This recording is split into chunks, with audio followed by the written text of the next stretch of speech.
So just again, good afternoon, and thank you for taking time out of your day to join us.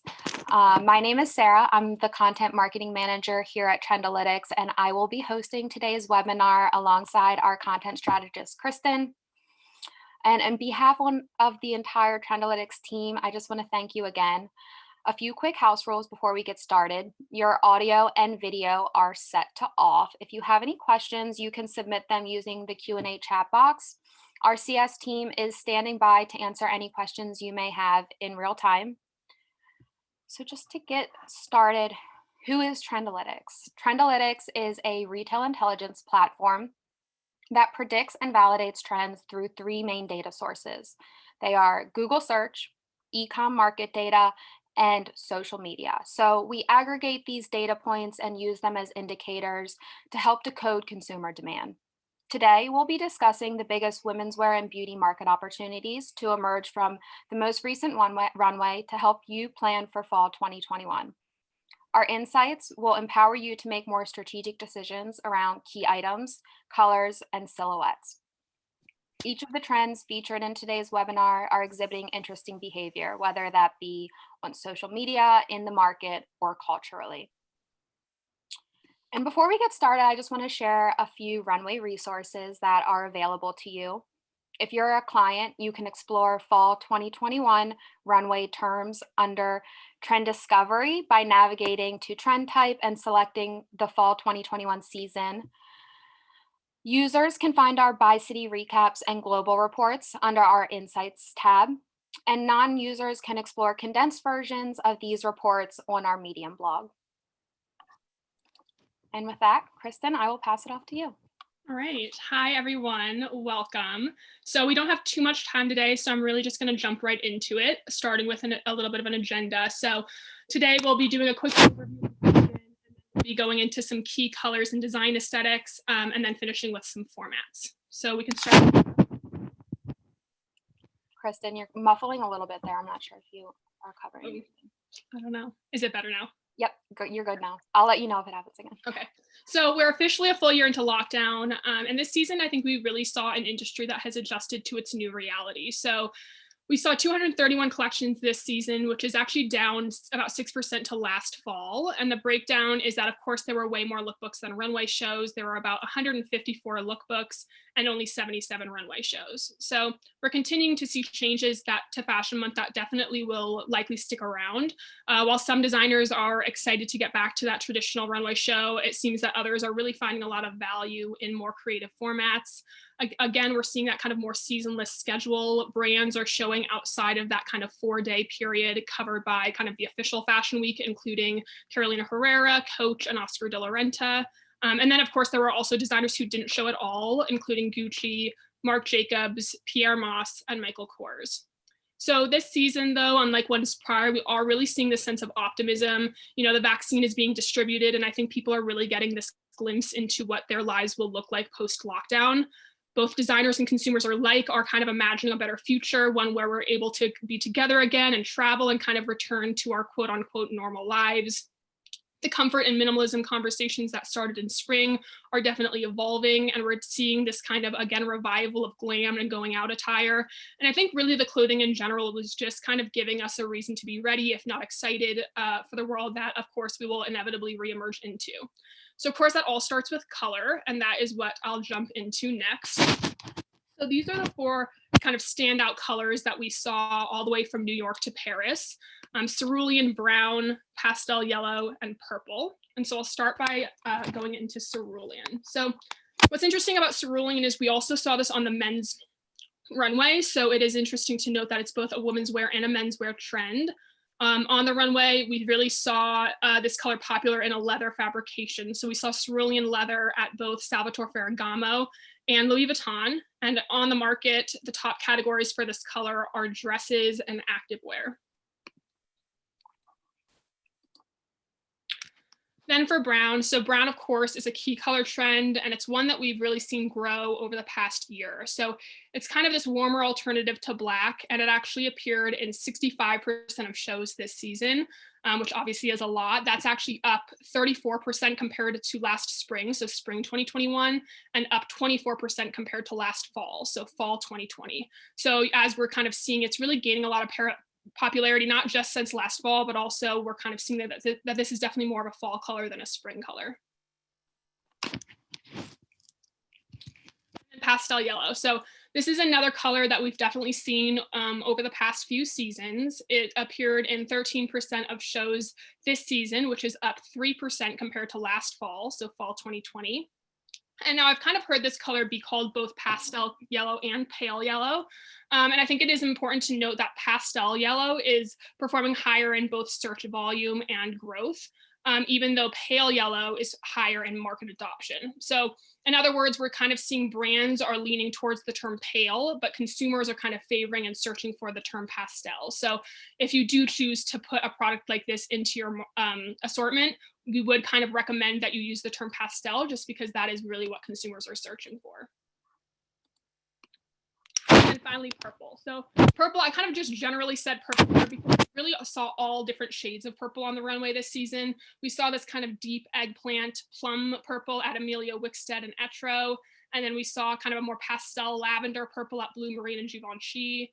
And then finally, kind of this really bright classic purple at Kenzo and Marni. Now, although we saw all of those shades on the runway, it is important to note that pastel purple is performing the best in search and on the market. Search interest for pastel purple is up 25% to last year, and market adoption is up 18% in the last 30 days. Then in terms of popularity after pastel, we're seeing violet, and then lavender, and then plum. So we'll jump into design aesthetics. And these are really the design aesthetics that we saw consistently throughout all 4 major cities. And there are also aesthetics that we see having promising market potential. So those include Harmony, Glam Revival, Winter Utility, and Back to the Future. And we'll see. So this trend is all about kind of comfort, but make it fashion. And that is actually a direct quote from Joseph Altuzarra about his most recent collection. We're really seeing this trend as an evolution of the comfort and the minimalism conversations. There's a notable focus on duality. So we're seeing kind of these more casual pieces with elevated details. As you can see on the screen here, a self-portrait showed this kind of long knit dress with a neck bow and trimming and these crystal buttons. And then we're also seeing unexpected combinations of materials. So at Port's 1961, you can see that they presented this really big chunky sweater that had actually leather and wool kind of woven throughout. So as we dive into a little bit deeper into this trend, we will look at 3 key elements. And those elements are puddle pants, knit sets, and clogs. So puddle pants. This is a really interesting trend that really emerged on the runway this season. Search interest for puddle pants is up 738% to last year. And pretty much what puddle pants are they're just kind of extra long pants where the hem actually reaches the ground. So they're actually kind of creating this puddle effect on the ground. The trend has recently been spotted on Dua Lipa and Bella Hadid. And we're really kind of seeing this as like the evolution of wide leg pants. So if you've been paying attention to what's been going on TikTok, I'm sure you've noticed this kind of shift from skinny jeans and skinnier silhouettes to baggy jeans and more baggy wide leg silhouettes. And that's kind of just what we're seeing this as an extension of. I will say I was also kind of scrolling through Twitter last night, as one does, and I came across an article on Vogue all about trouser jeans and how kind of trouser jeans might be the next kind of comfort denim trend. So that is definitely another style to keep in mind regarding this kind of wide leg comfortable pant conversation. Another thing I'll point out really quickly is forecast, as you see in the middle of the screen. So any of you who are familiar with our platform may recognize this, but our platform pretty much features a forecast tool that predicts the future growth of a trend and provides a confidence score associated with it. So what this means is that puddle pants are predicted to continue growing over the next year with 70% confidence.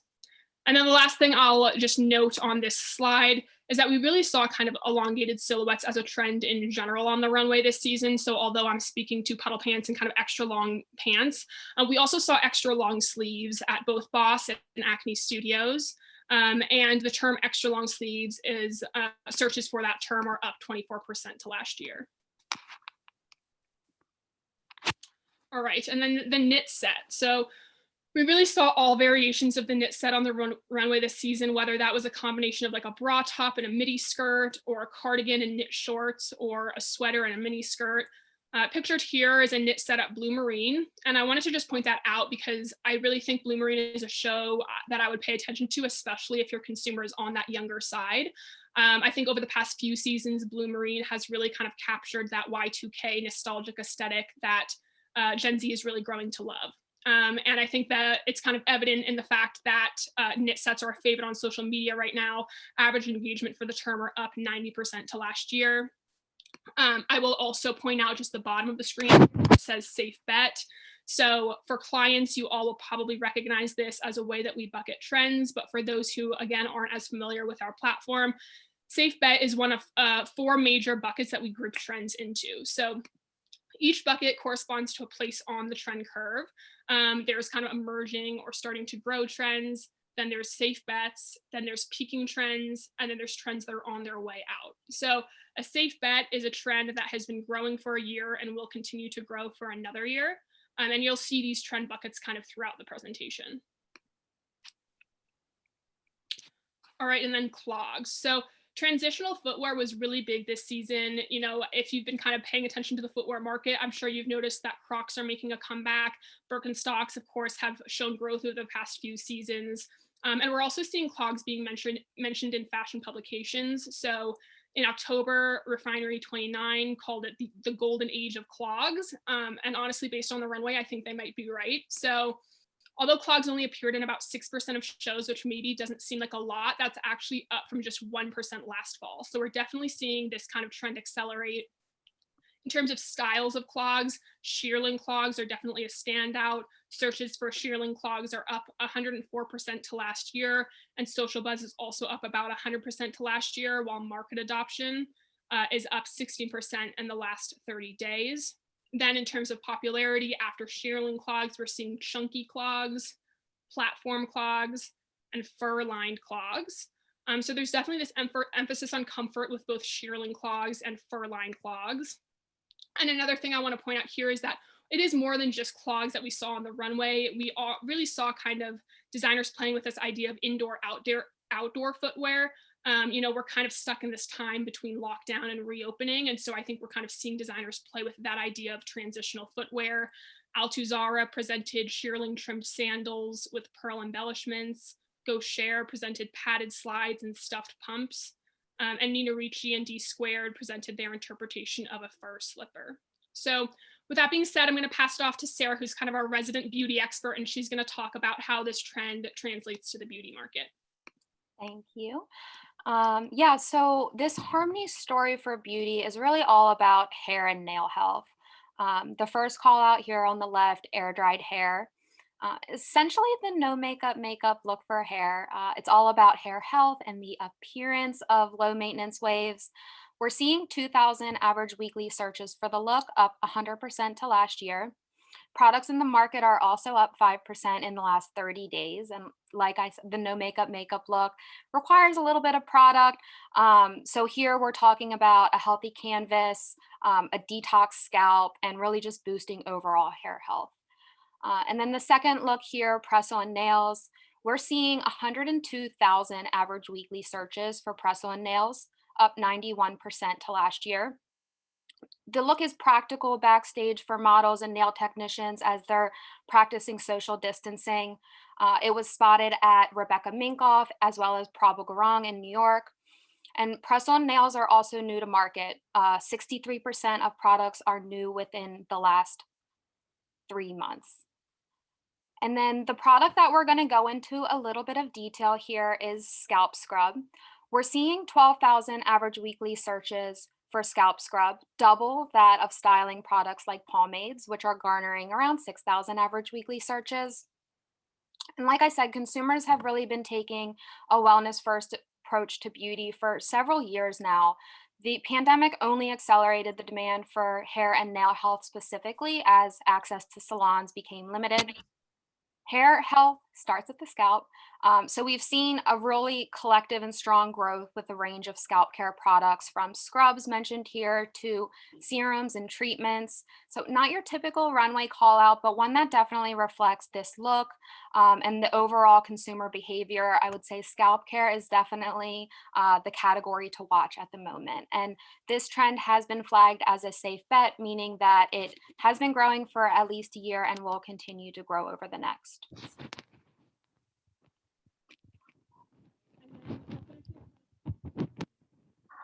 So we don't have enough time to go into too much detail on these, but feel free to take a screenshot or follow these brands on social. These are pretty much just brands that are on our radar that we really feel like are driving the aesthetic forward. A few that I just want to point out really quickly are House of Sunny. This brand really has a cult following on social media, and they're known for their fur trimmed cardigans and their knit sets. Then I Amuse is an LA-based brand that actually went kind of viral last kind of spring summer for their rib knit romper, and they're really kind of known for elevating their casual attire with different elevated details. And then PN Studios. So I love this brand. I actually just recently bought one of their bags last week. It's a super small brand. You actually have to order the bags directly from the owner themselves. But it's a really good example of kind of using unexpected materials. And they sell these handmade knit bags. And something really quickly to note here is that both knitted bag and a knit bag are all up in search, social, and in the market.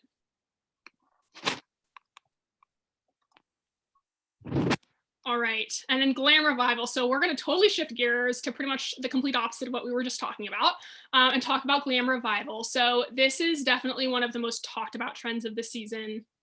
A lot of people are drawing parallels between the roaring 20s and kind of our post-pandemic lives.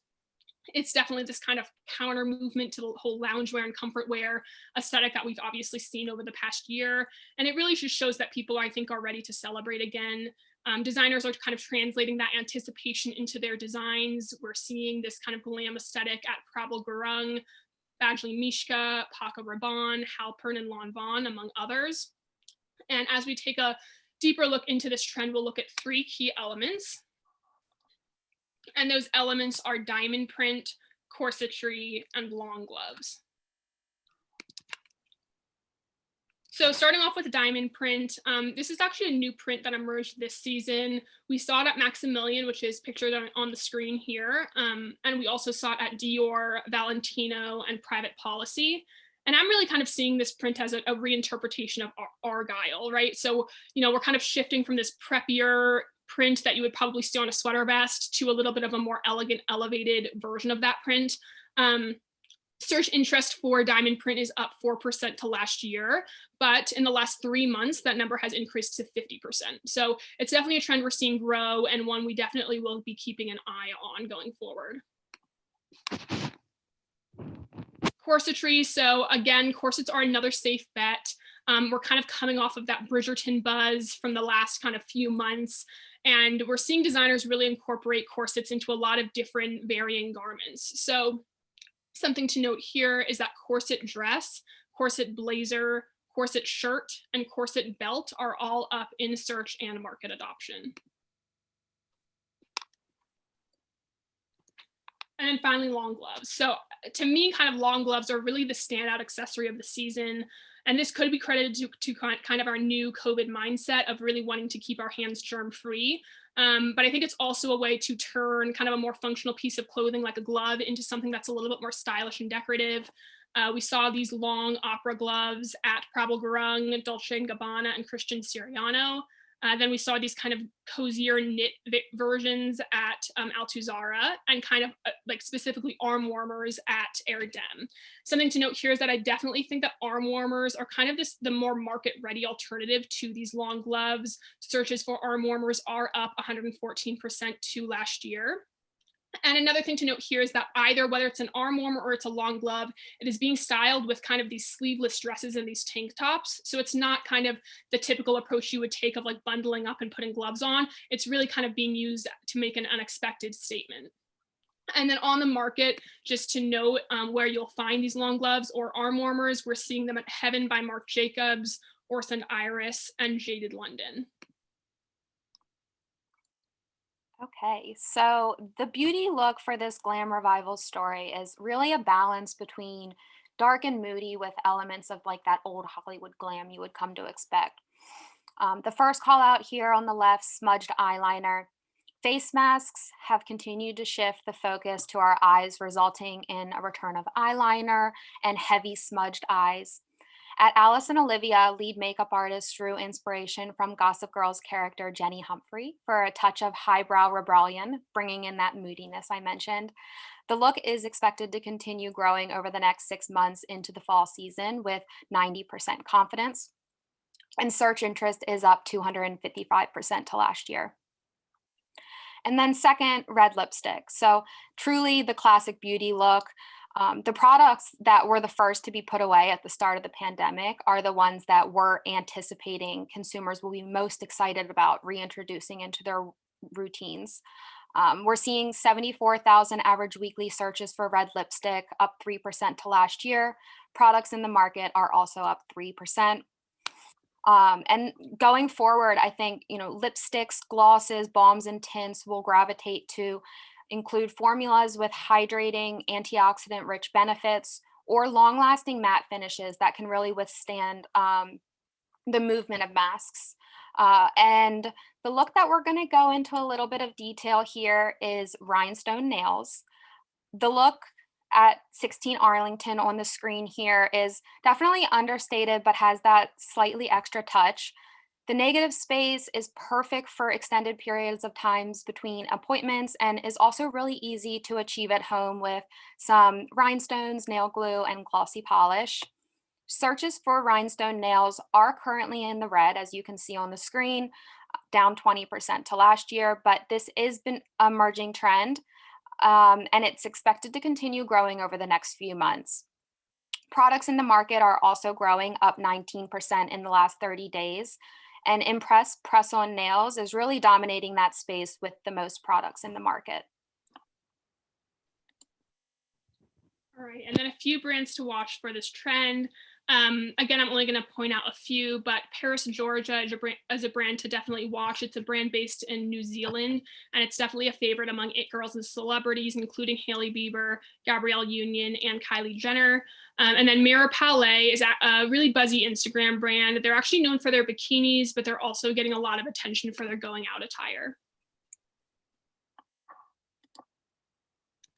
All right, and then winter utility. So in preparation for re-emerging kind of into the world, designers are really embracing functionality. So we saw a lot of ski wear and outerwear on the runway and a lot of clothing that just kind of will help us brave the elements.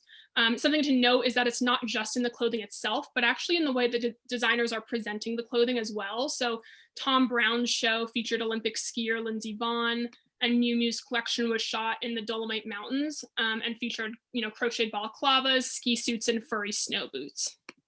So as we take a deeper dive into this trend, we'll look at, again, 3 key elements, including utility pockets, puffer jackets, and vests. So utility pockets, they're really, they're a defining characteristic for any type of workwear. They are a trend that's growing on search, social, and in the market. And something to note at the bottom of the screen here is that utility trousers and utility suits are both emerging trends, meaning that they're likely to grow in the next few months. All right, and then the puffer jacket, the infamous puffer jacket. So this is a trend that we've seen on the runway and in the market for the past several seasons. But this season, I think, really brought a lot of updates to this kind of wardrobe staple. And designers really reinvented the puffer this season. So whether that's at 16 Arlington, where we saw unquilted kind of glossy variations of the coat, Marnie and Colville both presented puffer ponchos. Boss presented this asymmetrical two-tone puffer, and then Chloe a patchwork variation.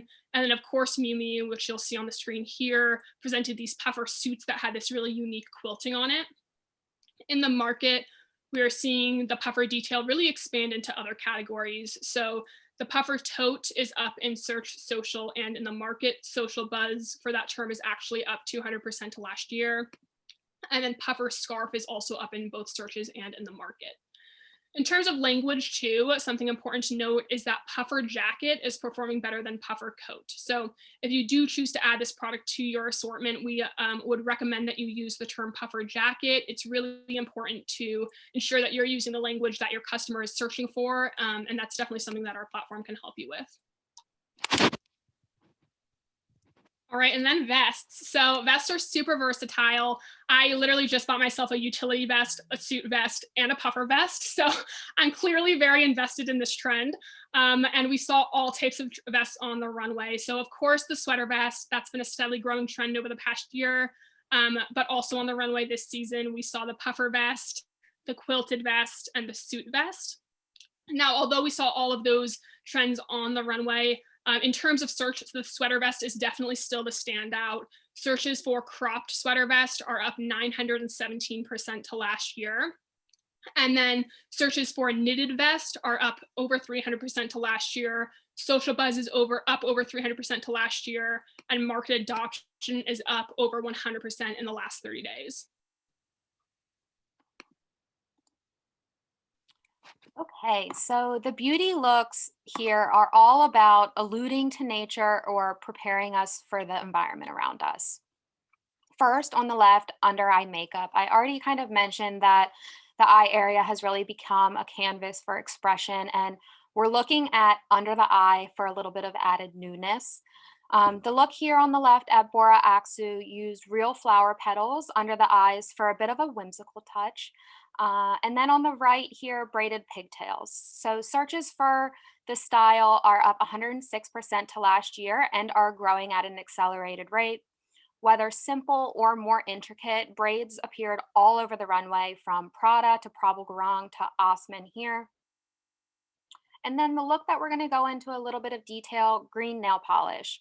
It was spotted at Anna Sui, where models wore a deep emerald shade, and the color has already been gaining traction this spring with the fashion crowd, who have been opting for mossier or, again, deep forest hues. There are nearly 7,000 average weekly searches for green nail polish, just about 3,000 more than pink nail polish, and the color is expected to continue growing over the next 6 months with 70% confidence leading us into the fall season.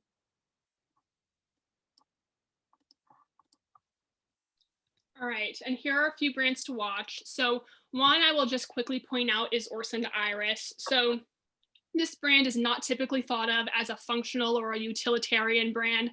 I actually originally had this brand in the glam revival section of this presentation, but I think that's what makes it so interesting, is that we're really seeing these contemporary brands experimenting with this aesthetic.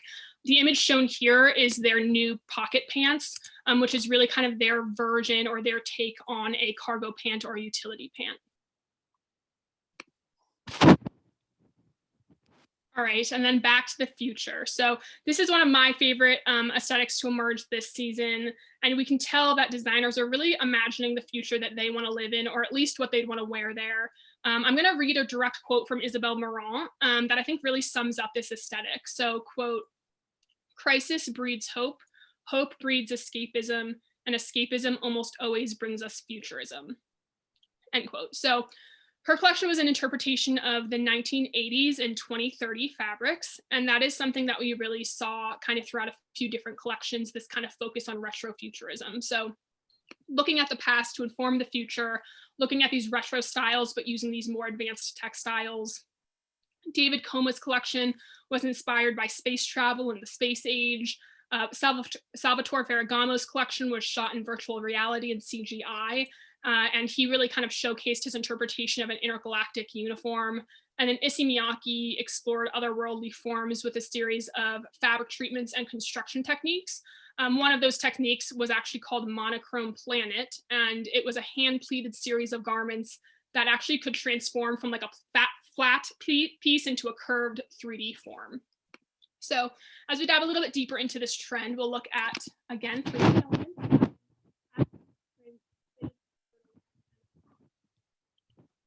Sorry, Kristen, you're cutting out a little bit there from me. But you're good now. Okay.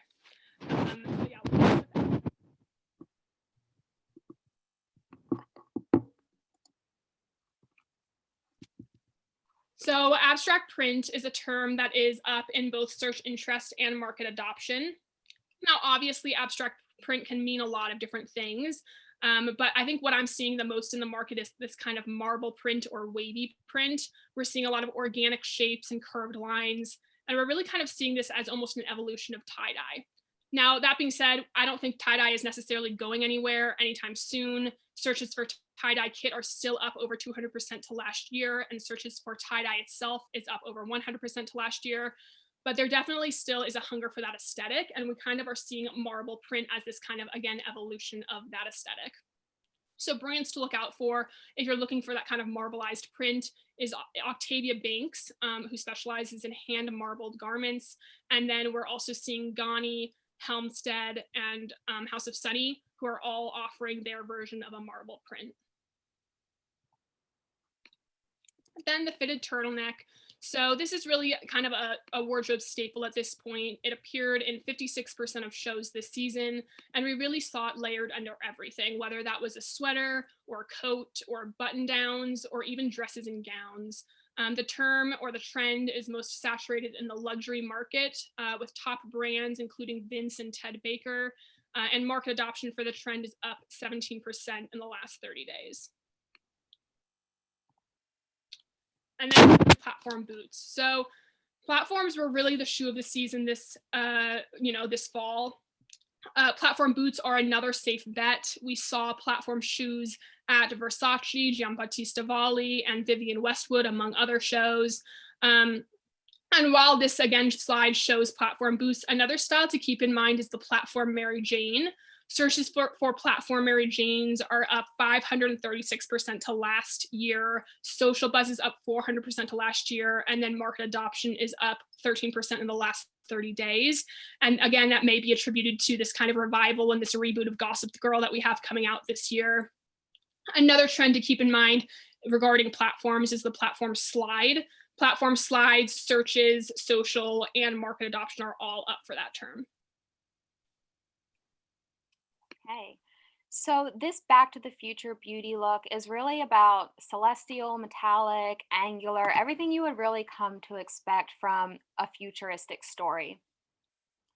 For Burberry's men's show here on the left, makeup artist Isamaya French looked to create an imaginative face embellishment using a constellation of small twinkly stars. There are nearly 3,000 average weekly searches for face jewels, up 3% to last year, and engagement for the look is up 68% to last year, where the most buzz is coming from brands like ColourPop or Shrine. And then on the right, we have the mullet. The mullet is back and it's bigger than ever. It's massive on social media. We've seen celebs like Debbie Ryan and Miley Cyrus wearing them, and they were huge at Fashion Week. So we saw shaggy styles seen here at Tom Ford, and Sportsmax and Dolce & Gabbana presented colorful and choppy takes on the look. In extreme volume trend, there are 438,000 average weekly searches for mullets, up 96% to last year. Shaggy mullet in particular is really growing at a rapid rate. Searches are up 850% to last year, and both are expected to continue growing over the next 6 months. And then the look that we're going to look into a little bit of detail here is metallic eyeshadow. Searches for metallic eyes are up 20% and growing at an accelerated rate. The look here for Prada was created by Pat McGrath and was truly a juxtaposition of metallics with a focus on illuminated skin. The metallic eye look is expected to continue growing over the next 6 months with 70% confidence. All right, and then of course, finishing off with these brands to watch. A few that I will point out is Kepler. So this brand was actually named after a planet that NASA found in 2014. And the brand is influenced by traditional methods of garment making, but they're known for their kind of deconstructed knitwear that really has this kind of otherworldly look to it. And then One, which is a brand that combines historical references with futuristic fabrications. And they're really known for their kind of sheer printed mesh dresses and sets. All right, so we're nearing the end of the presentation, but we'll look at a few different standout formats from this season. So again, designers are kind of no longer able to have that traditional runway show. And so we're seeing really designers explore more creative alternatives. And so these are the four kind of types of formats that we saw the most this season. And we'll start out with talking about fashion films. So the fashion film, designers really used films as kind of an extension of their collections this season, and also to evoke emotion, whether that's joy or nostalgia or wonder. Christian Cohen created a comedy video that actually featured SNL stars Bowen Yang and Chloe Fineman. Roxanda created a film that actually featured the designer's own family members and really referenced her time spent at home with her family during lockdown. And then Salvatore Ferragamo, as I mentioned a little bit earlier, created a sci-fi movie that was shot in virtual reality and CGI. And it really brought the collection to life with spaceships flying overhead towards a futuristic city. All right, the next one is Showtime. So again, we're seeing designers really trying to engage an audience both on screen and in person. So Caperni was actually one of the few shows that had an audience this season, and it was because they were able to do a socially distanced drive-in at a stadium outside of the city.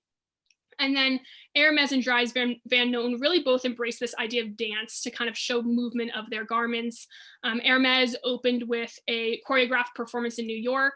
Then they cut to a runway in Paris. And then they concluded in Shanghai with another dance piece. And then Dries Van Noten really kind of, again, celebrated this kind of physicality and movement of the clothing and showcased a bunch of dancers and models on a stage in Antwerp. All right, alternate reality. So as everybody here knows, the world has really been in a state of flux over this past year. And I think designers are really feeling that. This season, they really played with both the constructs of time and space and really altered the reality that we live in. So PH5 introduced a CGI model named Amma, who actually starred in this season's lookbook and will also act as a spokesperson for the brand on social media and beyond. Colleen Estrada, who is not pictured on the screen, but she created a lookbook of gifts showing actually models morphing into animals. And then MM6 Maison Margiela presented their collection in reverse. So the PR team actually sent out thank you notes days before the video even debuted. And the film actually started with a confetti-filled finale walk, and then it ended with models getting ready behind the stage. And this concept actually bled into the clothing itself. So, the collection was full of suit jackets with no fronts and jeans that were turned inside out and reversed. A similar concept appeared at En Relage, where models first walked on the floor and then they walked on the ceiling.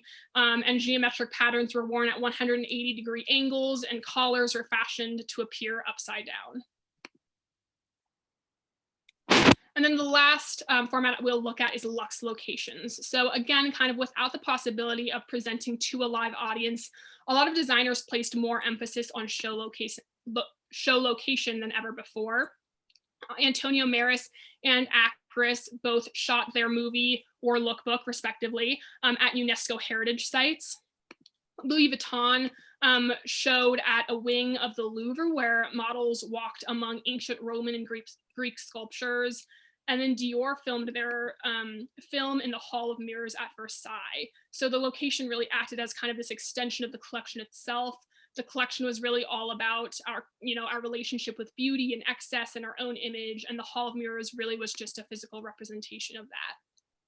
So that is all we have for today, but I'm going to pass it back off to Sarah to conclude the presentation. Thank you, Kristen. And thank you to everyone for joining us and sticking with us this far. This concludes the presentation part of our webinar. And before we shift into questions, I want to encourage all of you to follow us on Instagram and LinkedIn at Trendalytics. You can subscribe to our free public newsletter for more data-driven insights by navigating to our homepage. And we have about 5-6 minutes left for questions. I know we have been getting a couple questions regarding the recording of this webinar, and if that's something we'll be sharing, we will. You should see that in your inbox by Friday of this week at the very latest. And then the first question I want to dive into, Kristen, I know this is something we've been discussing internally. pretty much since the beginning of the pandemic, but many trend forecasters are predicting a return of the roaring 20s as our world opens back up. Do you agree? What do you think post-pandemic style will look like? Right. Okay. So this is a really good question. Obviously, one that's been kind of on all of our minds recently. And I honestly think that the answer is both. I think it really depends on the consumer. I think there will be some consumers that really embrace this kind of glam revival. And then, of course, there will be others that kind of stick to the more comfortable apparel that they've really been wearing throughout the pandemic. We are kind of in the midst of a financial crisis. And although unemployment rates are going down, they are still high. And so consumers may not want to or have the money to spend money on new clothes or on a bunch of going out attire. I think also consumers have kind of gotten used to the feeling of being comfortable in their clothing. And, as we see this kind of workplace culture shift and kind of more people are probably going to be working remotely, I think that kind of means that a lot of people may not have to sacrifice their comfort ever again. And so they may choose not to. And of course, we also have that kind of shift towards a more sustainable and seasonless kind of style. I think consumers are definitely much more conscious about their spending habits. And I don't think that's necessarily going anywhere after the pandemic. That being said, of course, I do think that there definitely is substance to this idea of kind of the return of the roaring 20s. So, of course, there's this expected boom in travel and eating out and dating and really just kind of being around other people. And so, like we kind of saw on the runway this season, I think a lot of designers and consumers are kind of getting bored with this idea of loungewear. I just read an article actually that kind of coined the term revenge heels. And it's kind of playing on this idea of kind of returning to social situations with the bang, right? So it's kind of talking about how like people are like trading in their slippers for still like stilettos, which I think is just really interesting. So I think it really honestly comes down to knowing your consumer and knowing their tendencies. I think also some consumers will probably want a little bit of both. I think that's definitely the category that I fall into.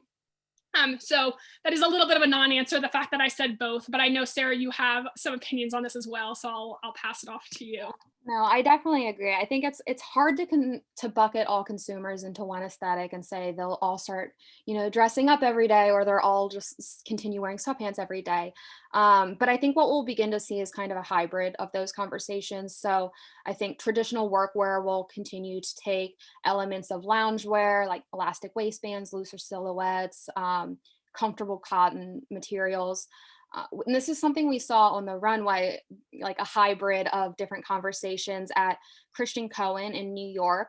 We saw sequenced or what they called glam pajamas. And this actually came from him sitting and talking to his consumers and seeing what they really wanted now, like, kind of given everything going on. And their response was glitzy housewear. So, I think we'll continue to see like lines being blurred between categories that were traditionally very different, like active and loungewear and outerwear and formal wear. So I think that's kind of where I'm anticipating some newness coming into play. But yeah, I think it's hard to kind of bucket everyone, and I think you make a good point of understanding the customer and kind of their history of preferences. Let's see if we have any other questions. I think that's it. So again, I just want to thank you all for joining us today. We hope you leave today feeling inspired and ready to take on fall 2021.